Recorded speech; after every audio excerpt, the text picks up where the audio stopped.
Assalamualaikum warahmatullahi wabarakatuh. Alhamdulillahirabbil alamin. Assalatu wassalamu ala asrofil anbiya'i wal mursalin wa alihi wa sahbihi ajmain. Amma ba'du. Pertama-tama marilah kita haturkan puji syukur kita kehadirat Allah Subhanahu wa taala yang telah memberikan rahmat dan hidayah kepada kita semua sehingga kita masih diberi kesempatan untuk hadir pada acara hari ini, yaitu acara diseminasi penerapan budaya positif SD 126 Rejang Lebong, dan sholawat beriring salam tak lupa marilah kita kirimkan kepada Nabi Muhammad SAW. Yang terhormat Ibu Kepala Sekolah SD Negeri 126 Rejang Lebong, yang sama-sama kita hormati Bapak Ibu Dewan Guru beserta staf yang telah hadir di acara ini. Susunan acara diseminasi penerapan budaya positif SD Negeri 126 Rejang Lebong, Sabtu 10 September 2022. 1. Pembukaan. 2. Sambutan Kepala Sekolah SD Negeri 126 Rejang Lebong. 3. Doa. 4. Penutup. 5. Acara inti diseminasi penerapan budaya positif. Acara pertama, marilah kita sama-sama dengan membuka basmalah. Bismillahirrahmanirrahim. Acara yang kedua, sambutan Kepala Sekolah SD Negeri 126 Rejang Lebong kepada Ibu Sri Indrawati, disilakan.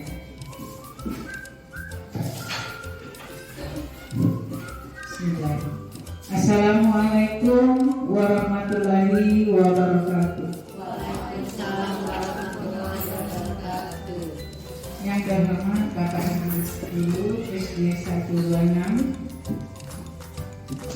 yang mana pada hari ini kita mengadakan rapat untuk menyampaikan penerapan budaya positif. Mari kita bersama-sama mengucapkan puji syukur kita kehadiran Allah Subhanahu wa taala yang mana pada hari ini memberi kita kesehatan dan nikmat yang kita rasakan pada hari ini, sehingga kita dapat berkumpul di tempat ini. Dan tak lupa pula kita kirimkan salam dan selawat kita kepada Nabi besar kita, Nabi Muhammad SAW. Di sini terutama saya ucapkan terima kasih kepada Bapak, terutama Pak Nadi, yang mana acara kita pagi hari ini kita akan mengikuti dengan serius, ada juga hubungannya dengan warahmatullahi wabarakatuh. Alhamdulillahirrahmanirrahim. Wabihi nasta'in ala umuri dunya wad din. Asyhadu an la ilaha illallah wahdahu la syarika lah. Asyhadu anna Muhammadan abduhu wa rasuluhu la nabiyya ba'dah. Allahumma shalli ala Muhammad wa ala alihi wa sahbihi ajmain. Baik, untuk kepala sekolah ZS 126 Dojamoto yang kami hormati, Bapak-bapak, ibu-ibu, wali murid, beserta Bapak Ibu guru yang kami hormati. Pada kesempatan ini, ya, kita akan sedikit menyampaikan tentang diseminasi, yaitu penerapan budaya positif. Nah, kita tadi sudah pembukaan, sudah kita awali dari pembukaan, kemudian ada kesepakatan kelas pada kelas kita saat ini, kemudian nanti ada ice breaking, selanjutnya evaluasi tentang budaya positif dan refleksi nantinya.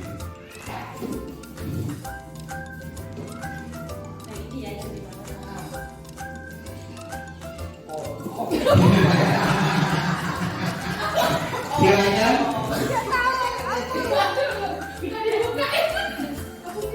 Ya, saya tahu. Ya, itu di tangan. Ada yang di tangan. Ya, Bu Rizka. Bu Rizka. Bapak Ibu, ini ada pertanyaan pematik. Apa yang Bapak Ibu setuju atau Bapak Ibu setuju dengan pernyataan ini? Pertama, hukuman dapat mendisiplinkan anak. Yang kedua, pemberian hukuman dengan hal positif seperti membaca atau membersihkan halaman sekolah dapat meningkatkan disiplin anak. Ketiga, memberi penghargaan dapat meningkatkan motivasi belajar anak. 4, sudahkah kita mengetahui tiga restitusi? Yang pertama, hukuman dapat mendisiplinkan anak.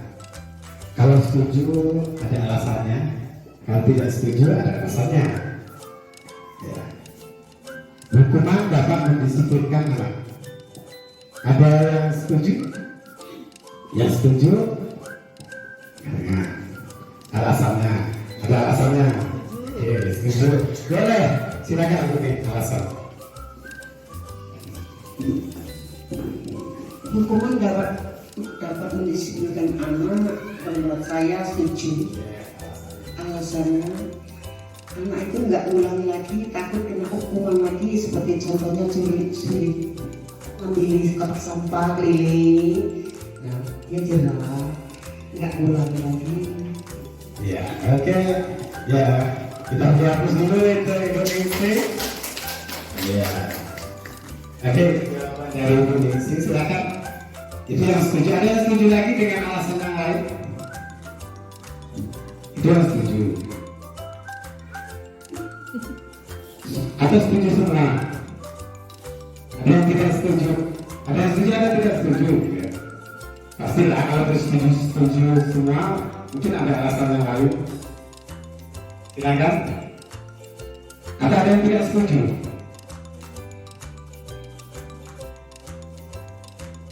Ada yang tidak setuju, ada yang setuju. Jangan berpindah, dia setuju dengan alasan ini.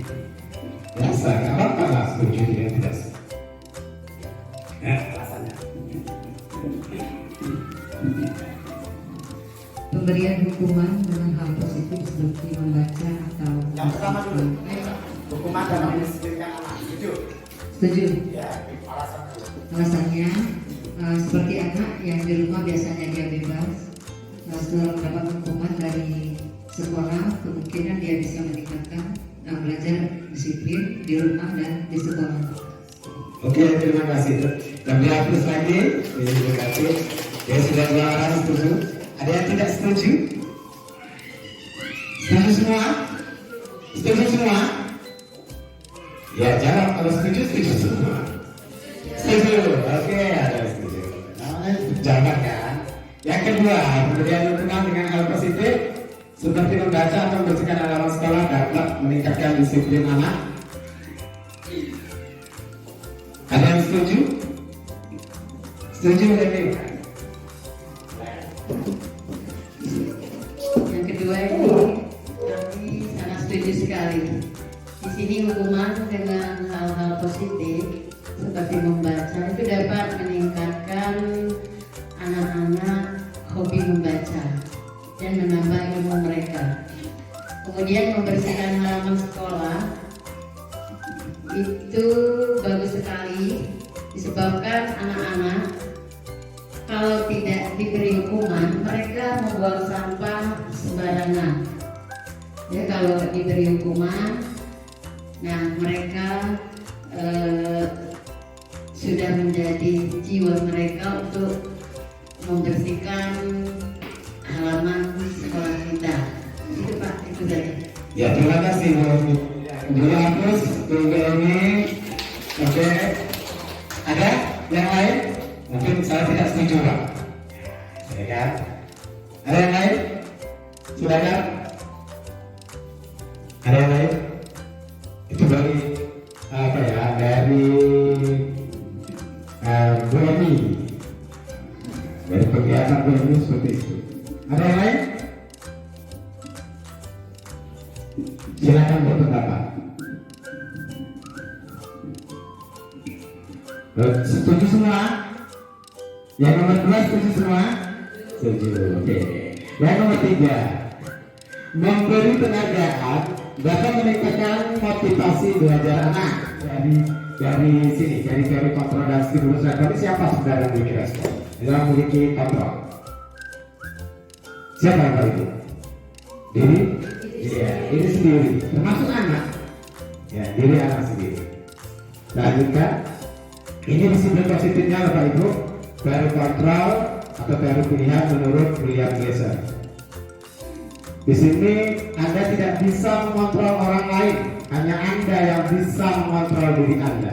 Ini menurut William Glasser seperti itu. Jadi kita tidak bisa mengontrol orang lain. Kita sendirilah yang bisa mengontrol diri kita. Kemudian di sini ada semua perilaku memiliki tujuan. Kemudian model berpikir menang-menang, kolaborasi dan konsensus menciptakan pilihan-pilihan. Tadi ya saya sampaikan, realitas atau kebutuhan kita berbeda. Kita berusaha memahami pandangan orang lain tentang dunia. Jadi setiap orang ini pastilah mempunyai gambar yang berbeda-beda atau kebutuhan yang berbeda-beda. Kalau itu yang sangat kita inginkan. Jadi motivasi intrinsik. Selanjutnya dari model berpikir menang kalah dan kolaborasi ini ada 5 posisi kontrol. Ada penghukum, ada pembuat merasa bersalah, kemudian ada posisi teman, posisi pemantau, dan posisi manajer. Di posisi manajer inilah nanti adanya segitiga restitusi.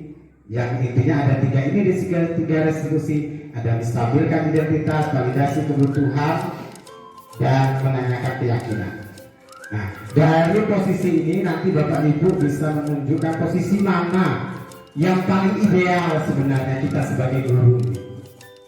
Ya, posisi mana dari 5 posisi. Kemudian dengan realitas kebutuhan kita yang berbeda ini nanti akan muncul 5 kebutuhan dasar manusia, yaitu bertahan hidup, penguasaan, kasih sayang dan rasa terima, kesenangan dan kebebasan. Inilah yang diharapkan juga dari segitiga restitusi nanti akan muncul ini. Ya Bapak Ibu, ini disiplin positif menurut William Glasser. Ya, ini disiplin positifnya. Adanya di sini motivasi, kemudian adanya disiplin, adanya posisi kontrol, nilai-nilai kebajikan, ya, dan kebutuhan dasar. Sebenarnya apa sebenarnya makna disiplin itu? Dari bahasa Latinnya disiplina yang artinya belajar. Ternyata disiplin itu belajar. Ya. Jadi maknanya itu ini menurut Socrates dan Plato ini. Disiplin diri dari murid-murid. Disiplin diri membuat orang menggali potensinya menuju sebuah tujuan apa yang dia hargai. Ini yang diharapkan Bapak Ibu. Jadi disiplin diri itu bisa menggali potensi dan menuju sebuah tujuan. Sebenarnya dia punya tujuan. kenapa dia melakukan itu, dia punya tujuan. Sehingga dia nanti ketika kita arahkan dengan tujuan itu, dia bisa menghargai apa yang ada dalam dirinya.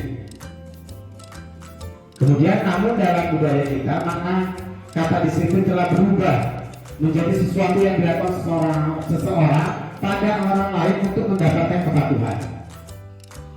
Patuh Bapak Ibu. Biasanya kalau disiplin itu dikaitkan dengan kepatuhan ya. Ketika dia datang terlambat itu tidak disiplin, berarti tidak patuh. Ini makna yang muncul selama ini. Jadi kecenderungan umum adalah menghubungkan kata disiplin dengan ketidaknyamanan.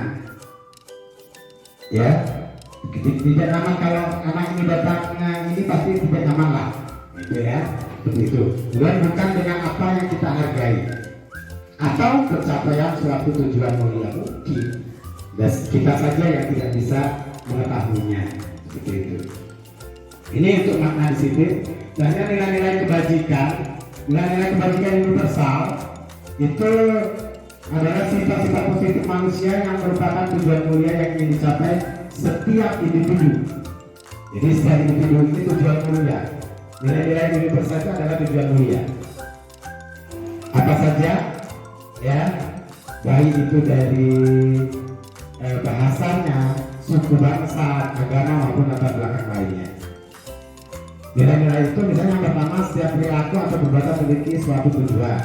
Ini menurut Glaser tadi yang disampaikan itu yang kontrol tadi. Kemudian dengan mengaitkan nilai-nilai kebajikan yang diyakini seseorang, maka motivasi intrinsik akan terbangun sehingga menggerakkan motivasi diri dalam untuk dapat mencapai tujuan mulia yang diinginkan. Jadi muncul nilai-nilai kebajikan itu sebenarnya ada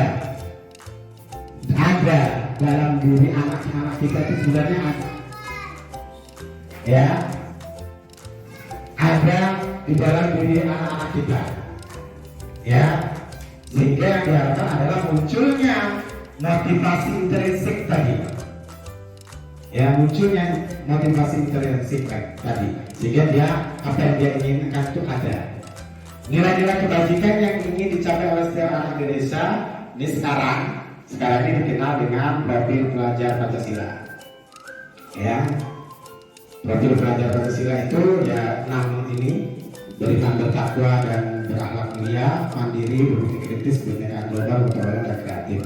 Ini yang itu adalah proses menciptakan kondisi bagi murid untuk memperbaiki kesalahan mereka. Ya, untuk memperbaiki kesalahan, inilah restitusi. Menciptakan kondisi bagi murid untuk memperbaiki kesalahan mereka, sehingga mereka bisa kembali pada kelompok mereka dengan karakter yang lebih kuat. Jadi ketika dia bisa memperbaiki kesalahannya, dia akan kembali ke kelompok mereka ini, ya seperti biasa, atau bahkan dia bisa memperbaiki dirinya, lebih kuat karakternya. Jadi restitusi juga merupakan proses kolaboratif yang mengajarkan murid untuk mencari solusi untuk masalah mereka dan membantu murid berpikir tentang orang seperti apa yang mereka inginkan sesuai dengan tujuan mulianya dan bagaimana mereka harus memperlakukan orang lain. Ini restitusi itu kolaboratif, Bapak Ibu.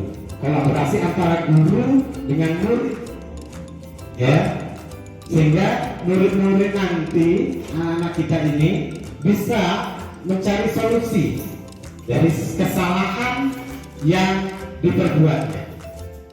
Itu ya. Nih. Kemudian ciri-ciri restitusi ada 9. Yang pertama, bukan untuk menebus kesalahan, namun untuk belajar dari kesalahan. Ya.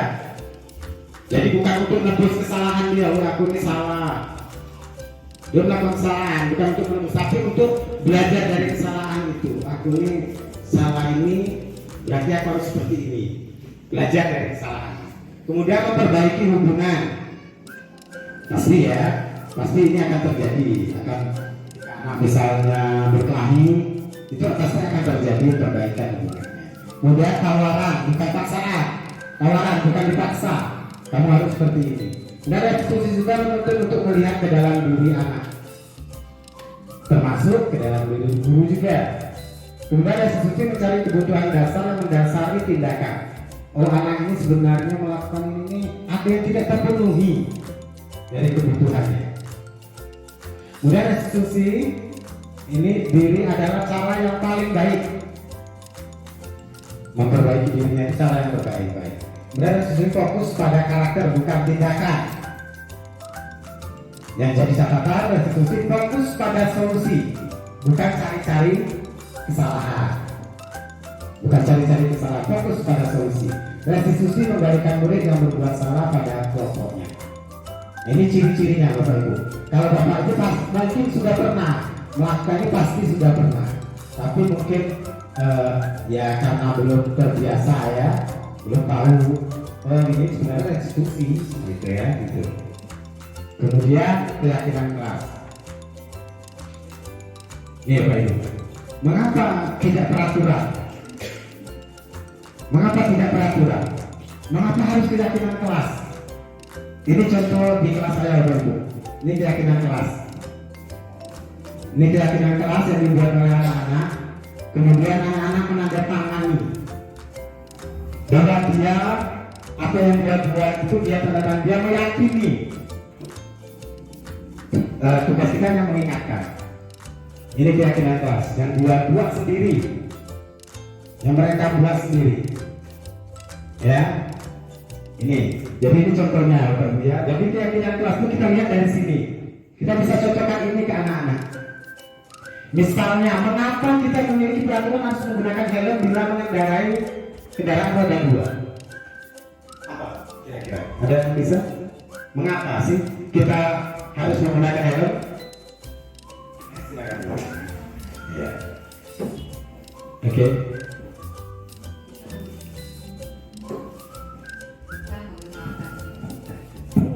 Kita menggunakan helm yang pertama untuk seandainya terjadi apa-apa di jalan waktu kita mengendarai motor, helm bisa melindungi kepala kita. Dan yang kedua, kita mematuhi peraturan lalu lintas. Itu saja. Ya, jadi aku sebelum tadi menjawab untuk keselamatan lah ya. Kalau kecelakaan gitu ya, kemudian mematuhi peraturan lalu lintas. Ada lagi? Kemudian yang kedua nih, mengapa kita memiliki peraturan 3M kemarin ya? ABT itu tampak seperti dan tidak tampak seperti. Datang tepat waktu, kita ganti dengan sering hadir terlambat. Berarti sering hadir terlambat. Yang tidak tampak itu sering hadir terlambat. Yang tampak datangnya tepat waktu. Nah, kita hindari. Ya, yang tidak tampak itu kita hindari. Sering hadir terlambat kita ganti dengan datang tepat waktu. Dan menyapa teman dan guru setiap hari. Ini yang tidak tampak tak acuh kepada teman dan guru. Ya, ada guru tidak ditegur misalnya, atau tidak disalami. Dan mengembalikan barang teman yang telah dipinjam dengan mengucapkan terima kasih. Tidak mengembalikan barang yang telah dipinjam dan meletakkan sembarangan. Ini yang tidak tampak, ini yang tampak. Dan untuk bekerja seperti itu, tekun bekerja dan menyimak guru. Yang tidak tampaknya tidak mendengarkan guru dan acuh-acuh, menyerahkan tugas tepat waktu, tugas tidak diberikan. Jadi yang tidak tampak ini kita coba hilangkan seperti itu ya. Sehingga yang nampak ini anak-anak ini positif semua yang ada di dalam pikiran kita. Seperti itu. Nah, ini yang terdengar, terlihat dan berperilaku. Yang terdengar ya, yang terdengar di kelas itu Bapak Ibu, kita harapkan ketika ada orang yang bicara, satu orang berbicara, yuk saya bantu. Nah ini satu orang berbicara artinya kalau ada yang berbicara yang lain dengarkan. Kemudian ada kata-kata yang tidak dengarkan, yuk saya bantu. Misalnya ada temannya yang perlu bantuan, atau temannya tidak perlu bantuan tapi kita anaknya melihat itu perlu dibantu. Ini yang terdengar. Kita bisa selesaikan ini bersama-sama. Mungkin ada teman yang bingung, bisa diajak bersama-sama. Kemudian terima kasih, tolong ya, Permisi, boleh saya pinjam? Nah, ini memang Bapak Ibu penerapan ini tidak seperti membalikan telapak tangan, tapi kita perlu berusaha. Mulai terlihat berempati terhadap perasaan orang lain. Ini ada kawan. Nah ini ya, jangan sampai. Kemudian memegang barang milik orang lain hanya dengan izinnya.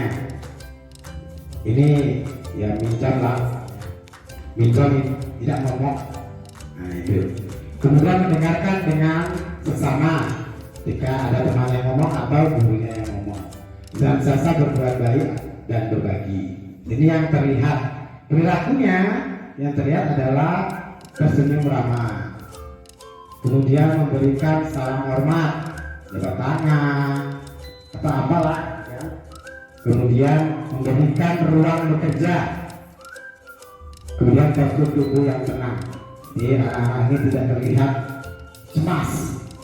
Masuk kelas cemas. Ya, sudah cemas dia. Nah itu, ini jangan sampai terlihat perilaku itu. Ini tabel T, tabel Y, udah tabel T-nya di sebelah tadi ya. Yang tabel T yang di sebelah ini tabel T. Ini tabel T, ini tabel Y. Kalau tabel T itu tampak dan tidak tampak, kalau tabel Y terdengar, terlihat dan berperilaku. Kemudian peraturan dan keyakinan kelas. Ini ada peraturan, selalu kembalikan buku ke tempatnya, keyakinan kelasnya tanggung jawab. Ya, dilarang mengganggu orang lain. Keyakinan kelasnya menghormati orang lain. Hadir di sekolah 15 menit sebelum pembelajaran. Keyakinannya menghormati orang lain dan berkomitmen. Ya berkomitmen artinya 15 menit waktunya seperti itu. Kemudian dilarang melakukan kekerasan. Ini terkait dengan keselamatan dan menghormati orang lain. Dilarang menggunakan narkoba. Bedanya dengan kesehatan. Bergantian atau menunggu giliran, keyakinan kelasnya menghormati orang lain dan bersabar. Gunakan masker untuk kesehatan dan keselamatan. Jangan berlari di kelas atau koridor. Ini untuk keselamatan dan keamanan keyakinan kelasnya. Itu ya. Kemudian ini ada penambahan ya. Jadi pengaruh jangka pendek dan jangka panjang. Ini penghargaan menghukum. Ada penghargaan itu menghukum. Buang sampah terus disampaikan. Lama-lama dia, oh ini sampah, gitu ya. Jadi dia benci kedisiplinan itu. Jadi anak ini benci dengan apa namanya aturan lah seperti itu. Nah untuk konsekuensi anak menghargai disiplin itu. Oh memang kalau ini harus seperti ini, jadi dia lakukan. Kemudian mendorong anak menyakiti dirinya sendiri. Ini ada di hukuman.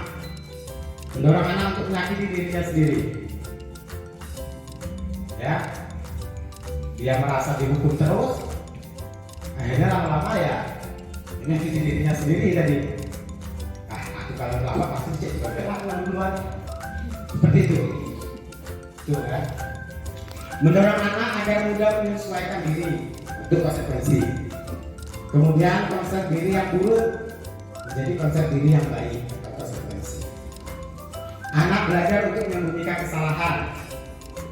Kalau hukuman, dia belajar untuk menyembunyikan bahwa dia itu salah, tidak jujur, supaya tidak dihukum. Ya, nih. Kemudian anak belajar untuk mematuhi aturan. Kalau konsekuensi. Kemudian marah, rasa bersalah, dipermalukan, merasa tak dihargai. Ini akan muncul di dalam diri anak karena hukuman tadi. Merasa dia ini paling salah. Apalagi kita marahinnya atau kita manggilnya itu di depan orang banyak, di depan anak-anak yang lain. Merasa dirinya dipermalukan. Jadi dia merasa juga nggak ini ada seperti itu. Nih, kalau hukuman. Kemudian kehilangan hak, kalau konsekuensi kehilangan hak, dibuat tidak nyaman, diasingkan untuk sementara. Ini konsekuensi ya. Ini perbedaan konsekuensi dan hukuman. Jadi kita sudah bisa melihat, oh ini konsekuensi, ini hukuman. Yang identitas gagal ini adalah hukuman. Identitas gagal itu hukuman. Anak murid sudah mengecap dirinya gagal itu adalah hukuman bagi dirinya. Sesuatu yang meyakinkan harus terjadi ini identitas gagal. Ya, tidak nyaman untuk murid atau anak untuk menjangka waktu yang panjang ini sudah identitas gagal. Kemudian peraturan adalah kamu harus seperti ini. Ini adalah identitas gagal yang hasilnya adalah negatif. Jadi sifat yang negatif akan muncul dari hukuman ini. Ini ada identitas gagal. Dia merasa dirinya gagal karena hukuman yang diberikan tadi. Beda dengan konsekuensi dan restitusi. Ya, ini menuntut adanya kedisiplinan dan adanya identitas sukses. Ya, sesuatu harus terjadi. Ini dia, insya Allah karena jangka waktunya pendek, dia akan merasa dirinya juga nanti akan menjadi orang yang sukses. Ini kalau restitusi ini nilainya positif Bapak Ibu. Ya, nilai-nilai positif yang muncul di sini dibandingkan dengan hukuman. Kalau konsekuensi tadi netral di antara kedua itu, bisa ada nilai positif, bisa muncul juga nilai negatifnya. Gitu ya. Ini kalau ini korban bisa diabaikan, kalau yang ini korban mendapatkan ganti. Gantinya itu maksudnya dia menjadi lebih baik. Nah, seperti itu. Masalahnya terpecahkan biasanya. Murid mendapatkan penguatan dari restitusi tadi. Ya, di sini apa peraturannya? Mampukah kamu melakukannya? Terima kasih. Nah, ini untuk konsekuensi. Sedangkan restitusi apa sebenarnya kamu yakini yang bisa kamu lakukan? Nantinya akan terjadi hal-hal atau nilai-nilai yang positif. Kemudian yang selanjutnya adalah kebutuhan dasar manusia dan dunia berkualitas. Ini kebutuhan dasar Bapak Ibu. Kebutuhan dasar manusia itu ada bertahan hidup. Ya, untuk bertahan hidup dia kebutuhan dasarnya. Kemudian ada kasih sayang dan rasa diterima, penguasaan, kebebasan dan kesenangan. Ini kebutuhan dasar manusia. Ini coba kita tentukan. Ini bergerak antara. Ya. Ini bergerak antara ini. Artinya kita bisa bergerak mungkin ke nilai-nilai peraturan pemantau konsekuensi ya misalnya, atau kita sambil ke arah-arah manajer untuk memperbaiki kesalahan-kesalahan. Itu kita berubah ya, coba berubah ke arah yang lebih baik ini, tapi ya tidak seperti kita kanan kan, yang usaha kan. Kemudian segitiga restitusi. Ini segitiga restitusi Bapak Ibu. Ini contohnya. Segitiga restitusi namanya segitiga Bapak Ibu. Ada 3 komponennya. Ini ada pertama menstabilkan identitas. Yang kedua validasi kebutuhan. Yang ketiga menanyakan keyakinan. Ini kamu tentu punya alasan. Ini ada kebutuhannya. Kalau menstabilkan, seorang pasti pernah melakukan kesalahan. Kalau meyakinkan nilai-nilai apa yang kita telah sepakati atau keyakinan, makanya kita buat keyakinan. Ini contohnya Bapak. Saya lihatkan sebentar ya.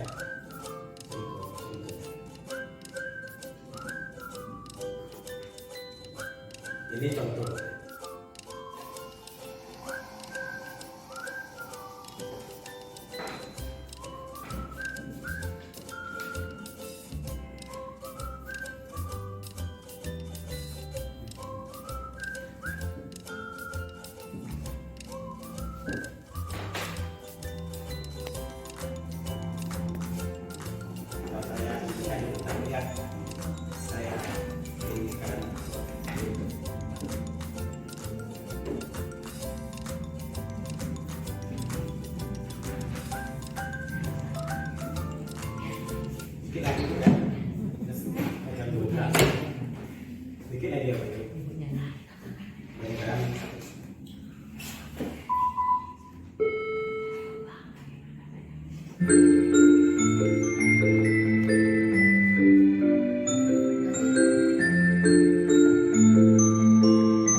keyakinan kelas Bapak Ibu. Jadi kita bisa mengingatkan anak-anak itu ketika dia melakukan kesalahan dengan keyakinan yang sudah dia beri. Keyakinan kelas yang disebutkan tadi, kira-kira keyakinan mana yang tidak sesuai dengan apa yang dilakukan. Jadi saling menghormati ya. Menurut gizi, saling menghormati itu penting nggak sih bagi kita? Untuk apa itu? Supaya dihormati. Nah, supaya kita dihormati orang lain, kita harus menghormati orang lain juga ya. Nah, kira-kira apa yang bisa dilakukan untuk memperbaiki kesalahan di sini?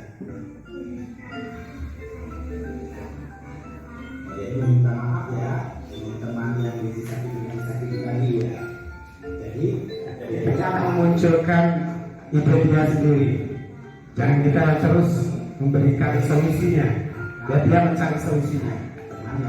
Dia cari solusi sendiri dari kesalahan yang dia lakukan. Oke, itu silakan minta maaf dengan temannya. Ya, di sini bisa menjadi lebih baik. Oke, terima kasih.